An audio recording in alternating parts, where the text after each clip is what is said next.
দেখো বন্ধুরা, ডাক্তার দেখাতে দেখাতে ওষুধ প্রতিদিন এক একটা ইঞ্জেকশন, আর ওষুধ তো এই ডাক্তার দেখাচ্ছি এ পাল্টে দিচ্ছে, ওই ডাক্তার যে যেখানে বলছে, কেউ বলছে নিউরোতে দেখাতে, কেউ সাইকোতে, কেউ মেডিসিনে, কেউ অর্থোপ্যাথি, সমস্ত জায়গায় শুধু যাচ্ছি কিন্তু ধরাই পড়ছে না কি হচ্ছে। সব রিপোর্ট ভালো আসছে কিন্তু আমি হাঁটতে দিন দিন দিন দিন আমার এই হাত মুঠো করতে পারি না, হাঁটতে চলতে পারি না, নিজের হাতে খেতে পারছি না।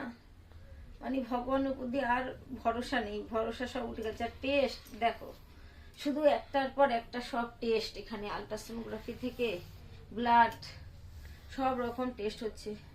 প্রতিদিন ভাবছি আজ মনে হয় ভালো হয়ে যাবো ওষুধ খেলে। তাই তোমাদের এতদিন কোনোদিন আমি ভিডিওতে এগুলো দেখাইনি, দেখাতে চাইনি, কিন্তু এখন দেখছি মনে হয় আমি আর কোনোদিন ভালো হব না। তাই জন্যই ভাবলাম তোমাদেরও খবরটা জানানো দরকার, তাই বললাম।